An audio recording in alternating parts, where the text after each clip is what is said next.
Hello, darkness, my old friend. I've come to talk with you again. Welcome to Heart Standard, brought to you by Campbell Muir. That's Craig Cairns. I'm Joel Sked, and well, we've got stuff to talk about. Craig, how are you? How are your days off?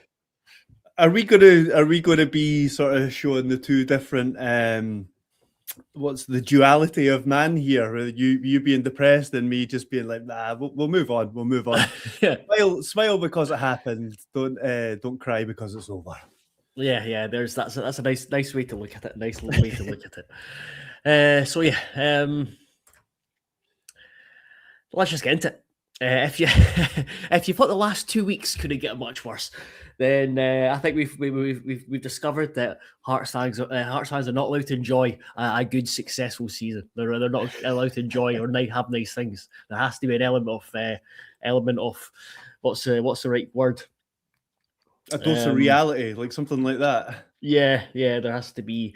You have to be brought back down to the ground, and that was the case on the weekend when it was revealed that Lawrence Shankland is set to join Rangers. That can possibly happen in the next 24 hours. It's been reported that he is set to have a medical tomorrow ahead of joining up with the Scotland national team ahead of the World Cup. So that will likely move very quickly, as it has over the weekend. There are a number of elements that we need to discuss, past, present, and future, and we'll try and bring in comments where and when possible. We would like to thank everyone for joining us live, and thanks very much for the countless comments already. We will try and monitor them and bring them in where and when possible, but kind of keeping an eye on them, and we will likely cover a lot of things that may be being discussed in the comments and that's been said.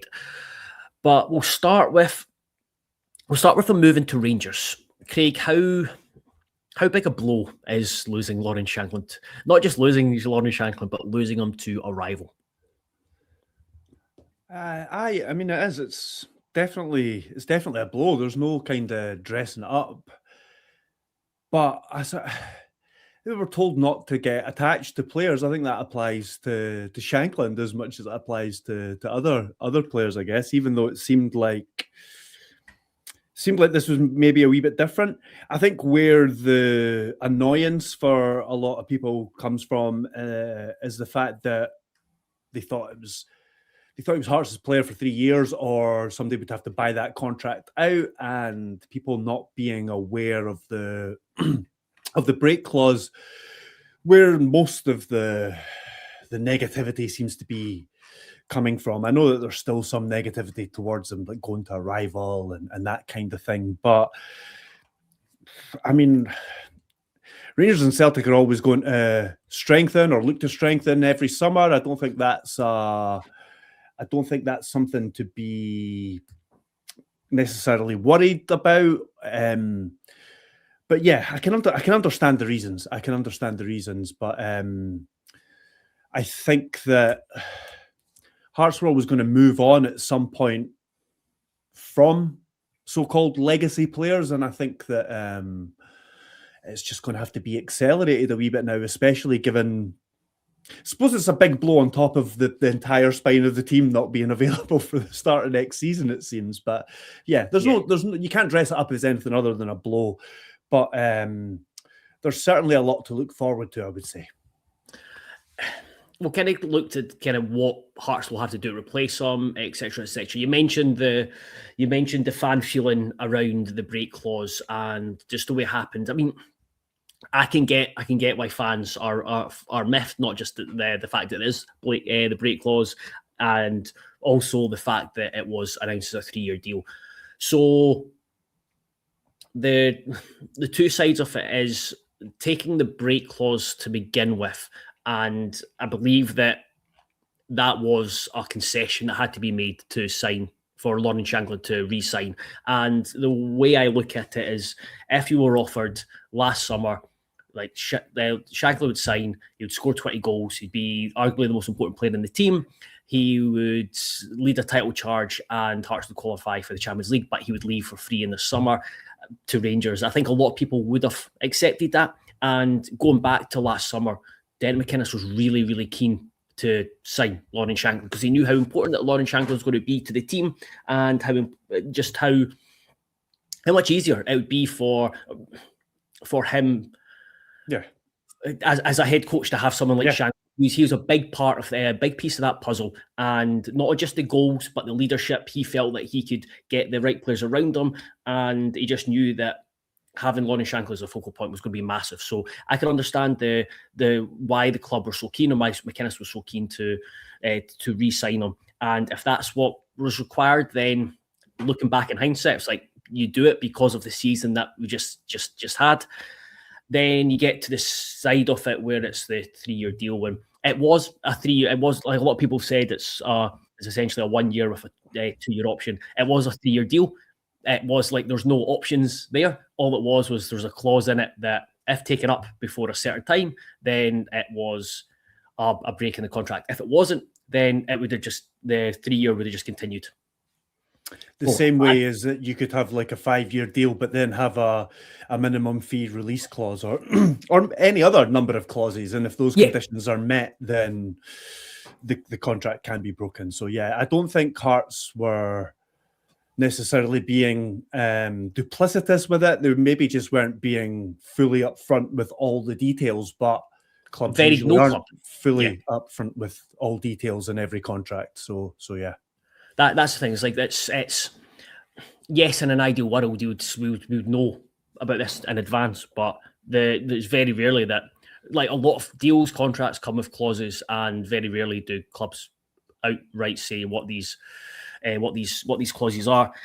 I just think that the timing of it, the manner of it is difficult to stomach, because it's happened so quickly after the end of the season, and off the back of what the end of the season was. Yeah, I was trying to have a day off, so I was just trying to ignore it. When the story broke, I was like, I'm trying my best to not go on my phone as much, not go on to social media and things like that, and just to take a break. But it's difficult. It's difficult in this job, because when you're a fan as well, you want to stay up to date, informed, and all that kind of stuff. And just being a fan of football, you don't necessarily just completely switch off from football on your days off. So it's really difficult when something like that comes through. But yes, my personal gripes aside, it's the timing of it is right after the end of the season, because it just feels like it's been bad news after bad news for Hearts fans. There's constant, even today there was the ref watch on Sky Sports, and it's just constant reminders that there were poor decisions that had a say on the title race. That's not, you can't get that out of your head, because that keeps getting brought up, and then this on top of that. So yes, I can understand people being annoyed by it, because I just want a break. I just want the season to end so that I can have a bit of a break from it all. And I'm sure that Hearts fans are the same, even if they're not working in a professional capacity around it. Or even just some good news. Good news would lighten it. And again, I think a big issue was the fact that it wasn't just a release clause. It was a clause that allowed them to walk away for free. But like you said, sorry, you were saying something there about both. Hearts wouldn't have had him last season if that clause hadn't been inserted, it seems. And also what you were saying about it being important for McInnes, it was especially important for McInnes' first season, I think. I think with McInnes with his feet under the table, a year under his belt at Hearts, he'll be much better placed to go into next season without Shankland than he would have at the start of last season, if that makes sense. I think that what you said, it was really important for that first season we kind of hoped that it would be a bit longer, but to kind of bridge that gap between where Hearts are coming from and where Hearts are going to. So kind of moving on, B. Dougal says, we've had the best years from him, a sad end, but more money to play for his boyhood club. Doesn't feel good, but I can understand it. Finally, don't need to hear the will he, won't he nonsense. So that's just the way football is, and the way fandom is. It's always expected that the reception, I would imagine, at Tynecastle the first time Rangers come back will not be positive. But the way I look at it was, we have had 4 seasons, 3 really good seasons out of him.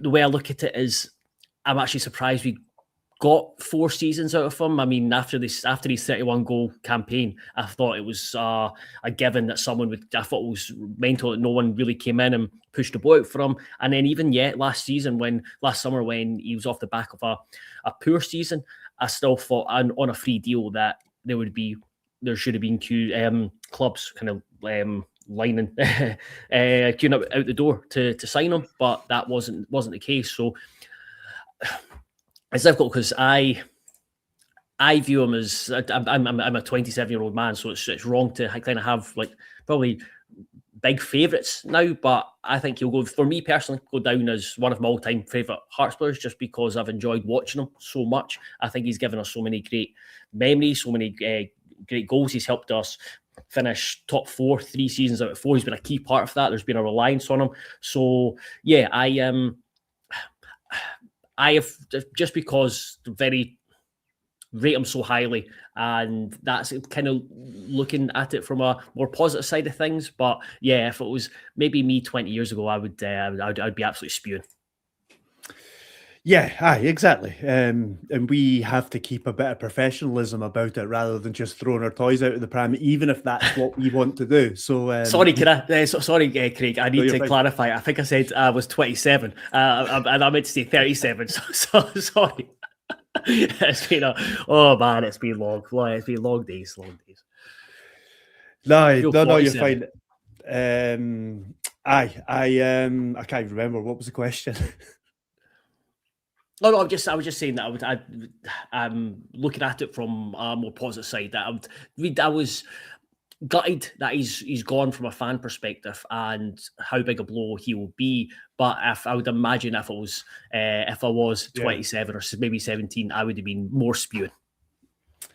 Yeah, definitely. As I was saying, we have to, even if we wanted to kind of just get all abusive about it and stuff, then we kind of have to keep a bit of professionalism. But no, I think time will heal this. I've been saying this a wee bit now, and I would have said this whether Shankland was staying or not, but I do think it's going to be potentially a difficult start to next season for many different reasons. There's going to be a target on Hearts' back. There's going to be turnover of players, all that kind of stuff. 2 games in a week to begin the season. So I think there may be quite a lot of difficulties ahead, but I do still think the long-term picture, there's a lot to be excited about. And there'll be a lot of exciting players will hopefully come in just this summer as well. Not only do they have to now find some sort of replacement for Shankland, there was already going to be a lot of work done in this transfer window. So yeah, I would just I would encourage people to have their moment and then just move on from it. Take it out on Shankland in a pantomime sense the next time he's playing at Tynecastle, and then we'll move on. In terms of moving on, how difficult is it going to be to replace him? So one thing I think we've gathered, and just speaking to people, I think there's a real belief that obviously with Jamestown that they will not only replace him, but replace him with players who will make Hearts fans kind of forget about Shankland. So there's that confidence to be had. But I do think that while I've got full confidence that we will replace him effectively, I do think it's probably the biggest test of Jamestown, because you mentioned that the spine of the team. But out of the players who will either not be here or unlikely to play much next season, he's the one who I think he's the most important one. And I think he's been the most important player for the last 4 seasons. Yeah, I think we saw that in that Dundee game when he came back from injury. And then the matches after that, Hearts instantly improved when he came on the pitch. And they had struggled for goals when he wasn't in the team. And even though they only scored 1 goal when he came on for that second half, minus 5 minutes or whatever it was against Dundee, you could instantly see how much better, how many more chances Hearts were creating, how much more the ball was sticking, how much more he was bringing people into play and things like that. So there's no doubt that he will take some replacing. But at the same time, there'll probably be a couple of players that were, and this doesn't just go for Shankland, it goes for a couple other players as well. There'll probably be a couple other players that were maybe on the fringes or who were in and out in the team last season who will have less pressure on them to step up this season, where there's less of a. I'm trying to choose my words. Where the pressure's off them a wee bit more, and they're able to kind of. Someone else is going to have to step up and lead the line rather than being sort of like deputy to Shankland kind of thing. So, yeah, I'm not sure. I'm not entirely sure. I bet your Boomtown Ross is reading your mind. Please don't say Kabori. Well, it could be him. It could be somebody else that comes in. I've also seen somebody say, where is it? James Govan saying here, if it's Bassey's replacement, we're going to spend next season in a dark room. I can't say I know too much about the guy, but he's somebody that Hearts were after before Shankland left. So exactly. So I don't think this guy was ever earmarked as a Shankland replacement. This guy was, they looked to bring him in January there. So I don't think he will be the guy who will be, he may come in, but he may not be the guy who's coming in to replace, he won't be the guy who's coming in to replace Shankland, sorry. But yes, Kabori, why not? I'm just going to get on the Kabori train. Jim Ogg says, does Shank's move affect the World Cup money we're due? It does, but not much, because there's a really weird, convoluted process. I would imagine Hearts, just the way it works out, get the vast majority of it, because Shankland's been here for the last 3 seasons. He was here during the World Cup qualifiers, and then he can only register for Rangers on the June the 15th or 16th. So they would only be entitled to June the 16th to whenever the last Scotland game is. So that's a very simple way to explain it. So Hearts will be due the majority of it, like they would Cammy Devlin, for example, Craig Gordon, all of it. And then we'll also get a wee bit of money if Kai Rose is there, because he's been, during this this window, he's been at Hearts. So, and it reflects who you've been with over the last 3 seasons. Scott Anderson says, we have to keep bragging now unless it's big money. Can't lose both, surely. You've answered your own question, Scott, I think. It's I would imagine we can lose both, but it will take a significant offer to prize Braga away from the club. Aye, definitely. I wouldn't. I don't think that would. I don't think Shankland going is going to change what the plan is for Braga. I think, as you say, if the money comes in that they're looking for, then Braga will go this summer as well. In terms of players who could also go, Shankland might not be the only exit. In fact, there will be. I think there'll be quite a few exits and incomings. Graham D says, I feel this summer is going to be a bigger rebuild than I thought. Our lineup for the Champions League qualifier will be very different to the one that played against Celtic. And it goes back to something you said, Craig, that this was just like last season was almost like a bridging season, because you had those players who were still here from before Jamestown came in, and then you've got Derek McInnes having that balance between the Jamestown players coming in and working with a squad that was already there. It felt like last season was a season in isolation regarding what the squad he was working with. Yeah, it was a bit of a perfect storm for Hearts. It all kind of fell into place. But yeah, it's almost like Hearts have had season 2 before they've had season 1 under Jamestown. I mean, you'd think that logically they'd have the clear out before all of this, but they're doing it. They're doing it going into the second full season under Jamestown. I don't think it's. Yeah, I mean, it's just a lot of it just depends. That's the thing. I mean, it's easy for me to sit here and say there's lots to look forward to and things like that, but there might be a lot of sort of bedding in to do. There might be a lot of kind of difficulties at the start of next season, but I'm confident that Hearts will get to a level where they're challenging again. It's just that this is going to make the start of next season more difficult, no doubt. Yeah, it was. I think there's always going to be. It wasn't going to be linear. There's always going to be, and something that I think you're right in, is that there's going to be hurdles, especially just off the back of last season, and then the squad evolving and changing as well.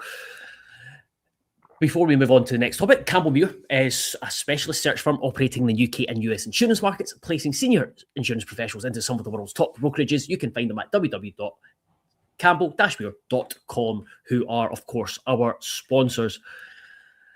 Now, Islam Chesnokov, it was emerged today. We've got it on our site that there is interest in Islam Chesnokov, believed to be from back in Kazakhstan, over a potential transfer back to his homeland 6 months after he arrived. Craig, is this a lesson for us just to never bother hyping players up? I mean, no, I don't think it is. I still think that the guy's clearly talented. It's just sometimes things don't work out for players that, for various different reasons, that cannot work out for players at Hearts and many other places. I think that yes, I was confident that he would be a better player next season once he had a pre-season and things like that. But I mean, why we're not allowed to get excited about new signings that come in? The guy's clearly got talent. The guy's clearly going to have a good career in the game. It looks like it might not be at Hearts, and we know that not all the signings, and this is the same under Jamestown and whether you've got Jamestown or not, but you know that not all signings are going to work out. And sometimes I don't like, and I'm not saying this about anybody in our chat or any Hearts fans or anything like that. I just mean this as a general sort of thing, but it really gets my goat sometimes when people see somebody play 2 or 3 times and then that's it, they write them off as rubbish, and that's it. That they're never going to they speak about them as if they're never going to have a football career or something like that. No, they'll find a circumstance. Look at Josh McPake that's coming in, for instance. Look at Josh McPake. He was at Rangers, a lot of talent, Academy Player of the Year, won lots of things as a youth player, was even rated enough by Steven Gerrard to go on a pre-season tour and to give him his debut in a European qualifier, but it didn't work out. And then he ended up having to drop down to League One to rekindle his career, and then he's worked his way back up. And now he's got like a really good move to Hearts. So I don't think there's anything necessarily wrong with getting excited about a player coming in. I think it's just always with the caveat that it might not work out for various different reasons. And Chesnokov never really got a run in the team. And again, there might be many different reasons for that, but who knows what kind of player Chesnokov would have been if he had got a run of 20 games. We didn't get to see that, so we don't know. I think it was a transfer that just, you know, kind of the longer it went on, the longer it was more protracted. You kind of just worried about just with the fact that it was back in January 2025 when Hearts tried to sign him. Then it got to the summer, couldn't deal with Tobo Castani, then had to do a pre-contract. His season finished in the end of October, and then it was hoped that he would come across, adapt before he actually registered and was able to play from the 1st of January. But then there was issues that prevented that from happening. He arrived, had to be built up fitness wise because he had just become off his off season. So then he's coming into a team challenging at the top of the league, and he is not in, he's just come off the back of the off season. Even when he was meant to arrive, there was flight cancellations because of weather, and it just all kind of just piled up. It's like, this is something's not right here. So there were personal reasons as well. Yeah, but there was lots of things, and I don't think that helped either. I mean, and that if there's like a big hype before somebody actually gets there, and then it's delayed, and then it eventually happens, you always feel like people they're fighting an uphill battle before they've even started. So there was an element of that for Chesnokov, which really wasn't any of his own doing. It was a lot to do with his previous club, and then, as I say, like the personal reasons, visas, all that kind of stuff. Yeah, and then when he did play, there was glimpses, but then there was you were kind of hoping that he would come in and kind of help the right hand side, because the right hand side was an issue all season, and then you thought maybe he'd be the solution on the right hand side. clearly wasn't the solution on the right-hand side. Derek McInnes still had to find solutions. He showed moments where he looked like he had quality, but he wasn't that kind of really pacey, devastating winger who was scoring goals or setting up chances. But again, that could have happened given time and given a longer runway to play. But obviously, Hearts were in a period where they just had to play. They had to win, and that was something that we've talked about with other players who maybe just got kind of drip fed in. So yes, it'll be interesting to see how that one develops. He could depart, but another winger could arrive. Calvin Miller is someone of real interest the club have in bringing him in from Falkirk. He had the highest number of assists in the Scottish Premiership last season. Only three other players created more chances. Craig, I'm going to put you on the spot. Give me those three players. Only three players created more chances, did you say? Yes. Kizridas? Yes. Oh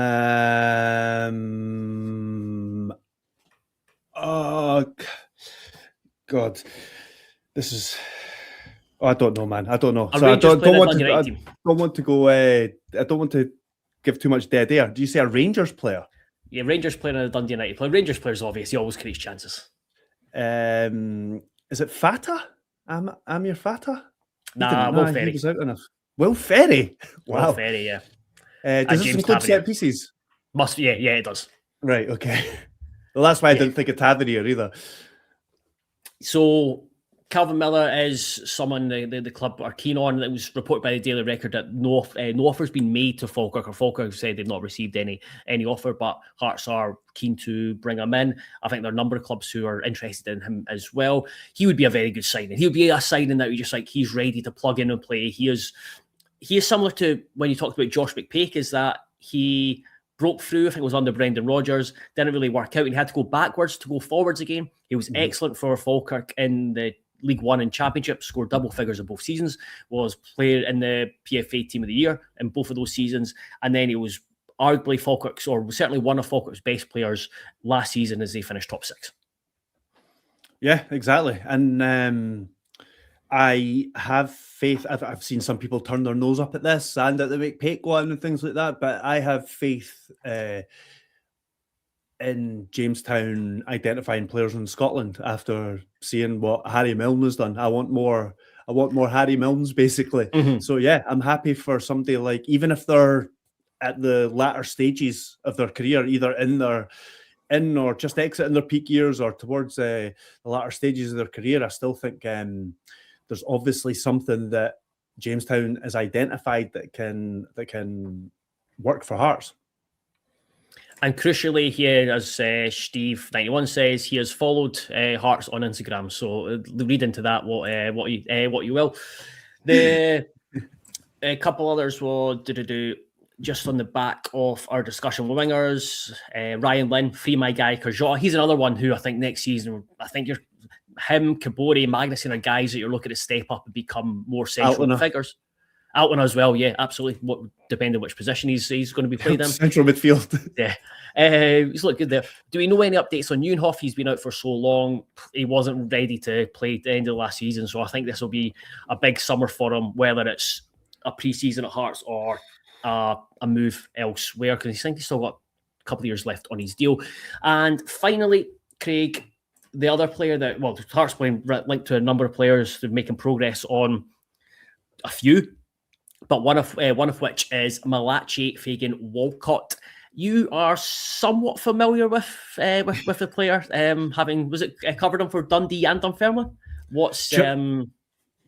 Just Dunfermline. Just Dunfermline. He came in on loan. I think he only played 2 times for Dundee. I think it might have been under James McPake both times, both loan spells in Scotland. But I think he only played 2 matches in his first loan spell at Dundee, and then a couple of years later he came to Dunfermline on loan. And I was trying to remember whether I'd interviewed him or not, and I can't remember. I mean, I feel like I must have, but I do remember him being massive. I remember him being quite raw, but clearly talented. And what I liked about when the news broke that he was that Hearts were interested, that he seems like a goal-scoring defender as well, or he knows where the back of the net is. So, yeah, I didn't see a ton of him because I think it was the January that season he came in at Dunfermline and was just there until the end of the season. But and he was still very, very raw. So I imagine he's kind of kicked on quite a bit since then. And it's another one that I'm quite excited about to see how he is when he comes in. Yeah, there's been a lot of positive comments from him. And his talent. Got a message from someone in recruitment, said that his data has been classed for a couple of years and he's been really good. So that's an encouraging one for going forward. Right-footed centre back is someone that Hearts will be looking at, just because Craig Halkett's going to be out for a large period of next season as well. So he seems like a really positive addition. Yes. Someone here, I'm not going to read out the username, saying what type of centre back is he? We'll miss Halk's aerial ability. He's very good in the air, decent with the ball as well, and also he's a right-sided centre back who could play right back. So he sounds absolutely perfect for Derek McInnes's team. There we go. I'm just trying to think if there's anything else. Well, we're going to be back tomorrow, whether it's a live or just a recording, and we're going to look at the squad, take a bigger view of the squad analysis, squad depth, going into the summer, looking at the players out of contract, looking at others who could potentially go, looking at others that could potentially come in, and just seeing where we need to strengthen and where we think the team could strengthen. But unless there's anything else, Craig, we'll end it there. I just want to apologise for babbling a bit. I feel like the heat's got to me here. I've come into this room to do this show, and it's absolutely stifling. I've been caning this water, so apologies for babbling a bit during this. And apologies for not bringing in as many comments as usually do, just because there's been absolute hundreds. It's honestly so difficult to keep up with them all. But thank you very much, everyone, for joining us. That is, that was look back at the news over the last couple of days, and it's because it's Hearts. There'll be plenty more to come. Be sure to check out the heartstandard.co.uk, and we'll be back again at some point this week, because as always, there is plenty that to happen, plenty will happen, plenty has been happening. So this is very much going to be the summer that's Hearts. Goodbye. Enjoy your lovely Monday evening.